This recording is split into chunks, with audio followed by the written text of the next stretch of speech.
와, 자 날씨 죽인다 진짜. 아주 그냥 무릎에 힘 빼고. 그렇지. 엉덩이 조금만 더 빼봐. 바이크. 안전운전 습관 더 안전하게. 안녕하세요, 달려라 은희입니다. 오늘도 제 세바스찬이 아닌 뭐 늘 항상 그렇잖아요. 인생이 술술 풀리면 얼마나 재밌겠어요. 오늘도 커스텀 게라지 바이크 협찬을 받아서 자 가봅니다. 오늘의 주제는 어떤 거냐면, 우리가 사고가 나면은 안 되겠지만, 저렇게 하면 사고가 나요. 사고가 나면 안 되겠지만 사고가 나는 경우가 있죠. 이럴 때 일단 첫 번째로 내가 피해자가 됐을 때, 내가 가해자가 됐을 때, 자 우리가 공감하는 부분들이 있을 거예요. 도움을 요청하고 싶은데 아는 곳이 없다 라고 해서 한번 컨텐츠를 만들어 봤습니다. 자 이번 영상 함께 보실까요? 가자.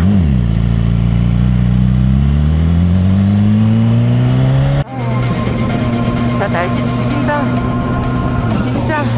아주 그냥. 안녕하세요. 날씨 진짜 덥다. 아예 핸드폰 거치대 너무 불편해. 여러분 아시죠? 핸드폰 거치대. 자 오늘 장소협찬 마스터 게라지. 오늘 주행금시 얼마나 될까? 안전운전 습관. 자 안녕하세요. 안녕하세요. 자 달려라 은희. 바이크 타는 사무장 서문기 실장입니다. 이게 항상 카메라 앞에서 좀 떨립니다. 뭐 매번 하지만 떨리고요. 자 오늘 바이크 타는 사무장님을 모셨습니다. 네, 이번 영상은 저번 촬영분을 보고서 연락 주신 의뢰인의 사건을 해결한 건이고요. 그 사고는 처음에 상대방 차량에서 나는 사고하고 상관이 없다, 그래서 치료를 못 받을 뻔한 상황에서 일부 과실을 인정받아서 치료를 받고 보상을 받은 케이스입니다. 일단 사고가 봤을 때는 보험사에서 이제 과실을 따질 때 100대 빵이 유일하게 나올 수 있는 게 뒤에서 그렇죠. 박았던 거잖아요. 근데 지금 이 사건이 지금 뒤에서 박은 사건입니다. 이 사건을 어떻게 해결을 하셨는지. 처음에 의뢰인이 통원 치료를 하신다고 해서 사실은 저희가 수임이 불가능하다 말씀을 드렸는데, 우연히 병원에서 환자분을 대해서 봤더니 몸 상태가 너무 안 좋으셔서 왜 입원을 안 하시냐 했더니 제 개인적인 사정으로 인해서 그런 걸 망설이시길래 일단 입원을 하시면 나머지 부분을 해결을 해드리겠다 해서 수임을 해서 진행을 한 상황입니다. 제가 이 사건을 듣고 문득 그런 생각이 들었어요. 여러분 저 아시다시피 올해 초에 처음 사고 났던 게, 앞에서 차가 세 대가 연달아서 끽끽끽 섰는데 저도 브레이크를 잡았지만 제동이 다 안 돼서 뒤에서 그냥 박은 경우예요. 만약에 제가 치료나 뭐 이런 게 다쳤다면 치료는 받을 수 그렇죠. 있었던. 일부 과실을 인정받을 수 있는 요인이 있죠. 일단 오늘의 정확한 사건을 한번 이제 보드판을 준비했어요. 주제, 보는 관점에 따라서 달라지는 사고의 해석입니다. 무조건 뒤에서 박았다고 해서 100% 과실 인정할 수 없다라는 오늘 주제입니다. 자, 설명해 주세요. 저희 의뢰인은 바이크 1번 차량입니다. 2번 차량이 비보호 좌회전 지역에서 3차량 오는 걸 못 보고 급제동을 하였고, 3차량 또한 급제동을 하여서 추돌이나 어떤 대물, 개인 피해가 없었습니다. 하지만 급제동 상황으로 인해서 뒤에 따라오던 바이크는 우측 후미를 추돌하고 전도된 상황이고요. 여기서도 안전거리를 확보를 했으므로 정중앙을 안 받고 피했던 거죠? 피할 여력이 있었던 거죠. 그래서 피했지만 여기 이제 모서리를 부득이하게 치고 넘어진 상황입니다. 지금 이 차량 측에서는 뭐 나하고 비접촉도 아니고 아무 상관이 없기 때문에 보험 접수를 해줄 수가 없다, 이렇게 나온 상황이고요. 네. 결론은 자비부담을 해야 되는데, 네. 교통사고 신고를 하였을 때 일부 조사관분들은 이 차량과 3차량이 대인 대물 접수가 안 됐다, 서로 양측에 피해가 없기 때문에 사고로 볼 수 없다, 그런 상황이었고요. 네. 1차량의 보험사 측에서는 교통사고 사실 확인원에 이 차량이 이 상황이 언급이 된다 하면은 강제 접수를 해줄 수 있다, 과실비를 물을 수가 있다는 상황이었고요.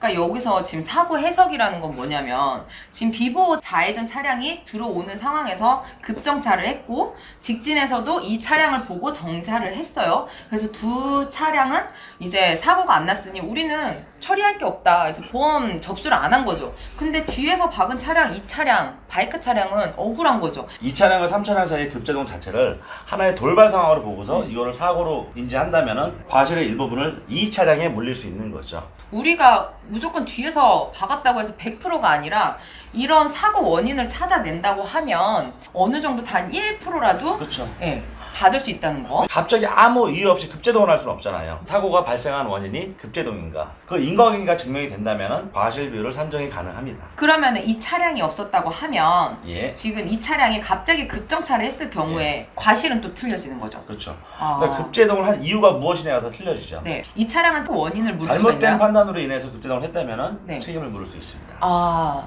여기서 포인트가 이런 겁니다. 달라지는 사고의 해석. 지금 이제 사건 해결을 어떻게 처리를 해주셨죠? 그래가지고 이 차량을 접수를 시켜서 네. 이쪽에다가 과실비를 물려서 치료를 받으시고 일부 보상을 받고 해결이 되었습니다. 그래서 몇 대 몇으로 해서 받았나요? 일단 20% 과실을 인정을 받았고요. 20% 과실. 예, 예. 아. 사무장님이 병원에서 사고자분을 만났는데 안 좋은 예, 예. 상황이었다고 하십니다. 보험 접수도 못하고 다 자가 비용으로 치료를 하려던 찰나에 사무장님을 만났죠. 어떻게 우연찮게 그렇게 됐습니다. 별빛이 내린다. 사고의 원인을 조금만 찾으면 보상을 받을 수도 있다. 상담은 언제든. 무료입니다. 제가 전편에 사고 대처 방법이라든가 이런 거를 한 번 더 말씀을 드렸는데 못 보신 분들을 위해서 한 번 더 좀 말씀을 해주시겠어요? 사진 찍는 요령을 말씀드리면은 파손 부위를 한 장 찍으시고 좀 멀리 떨어져서 도로 상황 및 진행 방향이나 차량의 사고 당시의 모습을 유추할 수 있는 사진을 한 장, 그렇게 두세 장을 찍어주시면은 그게 나중에 사고 어떤 경위나 인과관계 등을 따질 때에는 큰 도움이 되실 수 있습니다. 내 몸이 정말 좀 크게 다쳤어. 그래서 전화할 때도 없고 사진도 못 찍었어. 사고 신고를 먼저 해서 네. CCTV나 주변의 증거 확보를 하시는 게 가장 우선입니다. 사고 나자마자 저한테 연락 주세요. 제가 대응 방법을 네. 말씀드리고 정확한 솔루션을 찾도록 같이 노력하도록 하겠습니다. 궁금하신 사항이라든가 자문을 구하는 댓글을 주시면은 우리 사무장님이 또 친절하게 댓글 상담을 해드릴 거예요. 그러니까 주저하지 마시고, 그리고 항상 사고는 언제 어디서 어떻게 아무도 모르게 갑작스럽게 나니까 사고입니다. 네, 그렇기 때문에 항상 안전한 즐거운 바이크 라이프 되시길 바라겠습니다. 오늘도 우리 라이더분들 안전 운전하세요. 날씨가 너무 좋아요. 달려야 돼. 달려볼까요?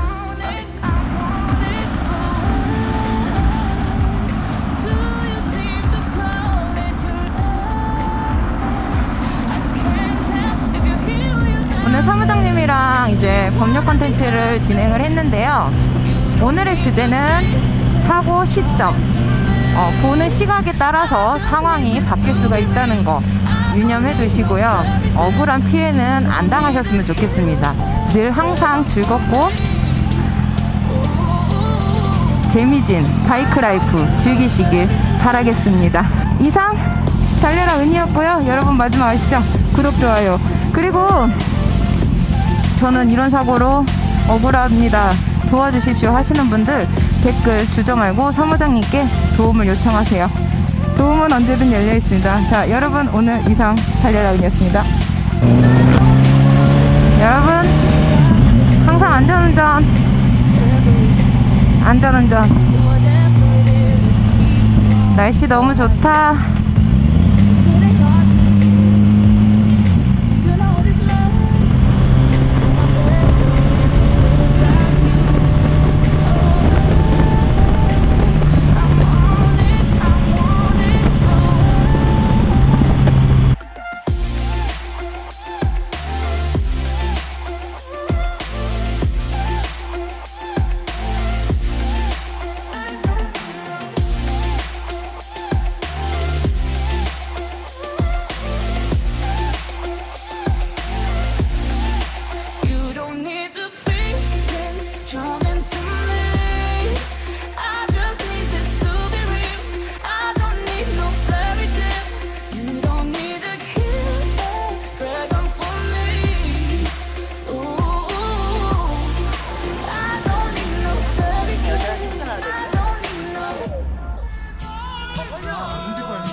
나오래요 이제. 꼴찌도 서럽다. 아 포트나이트.